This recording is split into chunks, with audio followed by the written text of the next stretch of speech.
Part 1 में हमने बात करी थी कि ट्विटर के बोर्ड मेंबर्स, यूएस गवर्नमेंट और यूएई के प्रिंस नहीं चाहते थे कि इलॉन मस्क ट्विटर को टेक ओवर करे। अगर ये सब सच में नहीं चाहते थे कि इलॉन मस्क ट्विटर को टेक ओवर करें तो इन्होंने पॉइजन पिल का इस्तेमाल क्यों नहीं किया? और अगर पॉइजन पिल का इस्तेमाल हुआ तो इलॉन मस्क ने ट्विटर को कैसे टेक ओवर कर लिया? और ये पॉइजन पिल है क्या?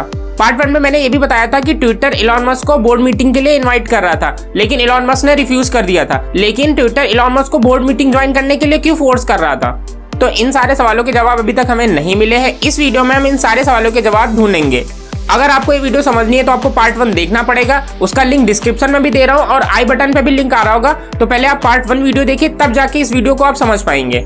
और अगर आप हमें सपोर्ट करना चाहते हैं तो हमारे चैनल को सब्सक्राइब करिए और इस बेल आइकन को प्रेस करिए। देखिए, ट्विटर खरीदने से पहले इलॉन मस्क के पास 9.1% शेयर्स थे और वो ट्विटर को टेक ओवर करने के बारे में बात कर रहे थे, लेकिन ट्विटर नहीं चाहता था कि इलॉन मस्क ट्विटर को टेक ओवर करे। इसीलिए ट्विटर ने इलॉन मस्क को बोर्ड मीटिंग ज्वाइन करने के लिए बोला, लेकिन इलॉन मस्क ने ये कह के मना कर दिया कि मैं फ्री ऑफ स्पीच को सपोर्ट करता हूँ, इसलिए मैं बोर्ड मीटिंग ज्वाइन नहीं करूंगा। तो अब सवाल है कि ट्विटर बोर्ड मीटिंग ज्वाइन करने के लिए इलॉन मस्क को क्यों बोल रहा था? देखिए, अगर Elon Musk board meeting join कर लेते तो ट्विटर के टर्म्स एंड कंडीशन के अकॉर्डिंग सिर्फ 15% तक के शेयर्स वो खरीद सकते थे, क्योंकि बोर्ड मीटिंग ज्वाइन करने के बाद में ये टर्म्स एंड कंडीशंस हैं कि आप सिर्फ 15% शेयर्स टेक ओवर कर सकते हैं। तो इलॉन मस्क अगर बोर्ड मीटिंग ज्वाइन कर लेते तो वो सिर्फ ट्विटर के 15% शेयर ही खरीद सकते थे।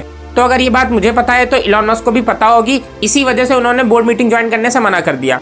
और एक सबसे बड़ा सवाल अभी तक बाकी है कि ट्विटर ने पॉइजन पिल का इस्तेमाल किया या नहीं, और दूसरा ये पॉइजन पिल है क्या? चलिए समझते हैं। देखिए, पॉइजन पिल को आप ऐसे समझ सकते हैं कि जैसे बहुत सारी मूवीज में आप देखते हैं कि जो टेररिस्ट या क्रिमिनल होते हैं, जब वो पकड़े जाने वाले होते हैं तो वो एक पॉइजन पिल खा लेते हैं, जिसकी वजह से वो मर जाते हैं, जिससे पुलिस उनसे कोई भी जानकारी निकाल नहीं सकती। ठीक वैसे ही जो शेयर होल्डर्स हैं वो कंपनी को बचाने के लिए पॉइजन पिल का इस्तेमाल करते हैं। ये पॉइजन पिल दो तरीके से काम करता है, एक फ्लिप इन और एक फ्लिप ओवर। यहाँ पर बात हो रही ट्विटर की, तो यहाँ पर फ्लिप ओवर का यूज होगा। चलिए इस बात को न्यूमेरिकली समझते हैं। तो अभी मान लीजिए ट्विटर के पास 100% शेयर्स है, इलॉन मस्क ने 5.9% शेयर्स और खरीद के 15% स्टेक ले लिया। तो अगर ट्विटर 25 शेयर्स रिलीज कर देता है तो उसके बाद ट्विटर के शेयर्स 125 हो जाएंगे। इसका मतलब पहले इलॉन मस्क के पास 15% शेयर्स थे, लेकिन 125% के हिसाब से अब सिर्फ उनके पास 12% शेयर्स बचे। तो अगर ट्विटर 25% शेयर्स रिलीज कर देता है तो उसके बाद ट्विटर के शेयर्स 125 हो जाएंगे, जिस वजह से इलॉन मस्क के शेयर्स 15% से 12% पे आ जाएंगे, क्योंकि 100% के हिसाब से उनके पास 15% थे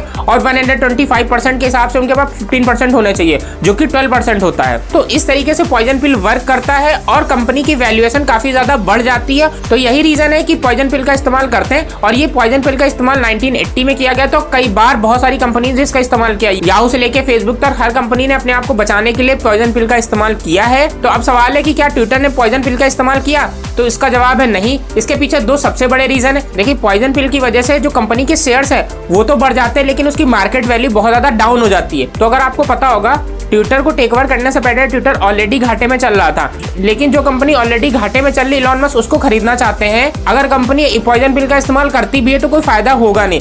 एक रीजन तो ये है। दूसरा रीजन ये है कि इलॉन मस्क ने बोर्ड मेंबर से बात की होगी, जिसपे उन्होंने एक ऑफर दिया होगा और वो डील बोर्ड मेंबर को पसंद आई होगी। तो यही दो रीजन है जिसकी वजह से ट्विटर ने सोचा होगा कि अगर हम पॉइजन पिल का इस्तेमाल करते भी है तो इलॉन मस्क ट्विटर को वैसे भी टेक ओवर कर लेंगे। तो ये था असली सच, जिसकी वजह से ट्विटर ने पॉइजन पिल का इस्तेमाल नहीं किया। तो दैट्स इट गाइस। अगर आपको ये वीडियो पसंद आई तो लाइक करिएगा। अगर आपकी कोई भी सवाल है तो कमेंट बॉक्स में हमसे पूछ सकते हैं। चैनल पे नए तो चैनल सब्सक्राइब करिए। मिलते हैं नेक्स्ट वीडियो में किसी नए टॉपिक के साथ में। Bye bye.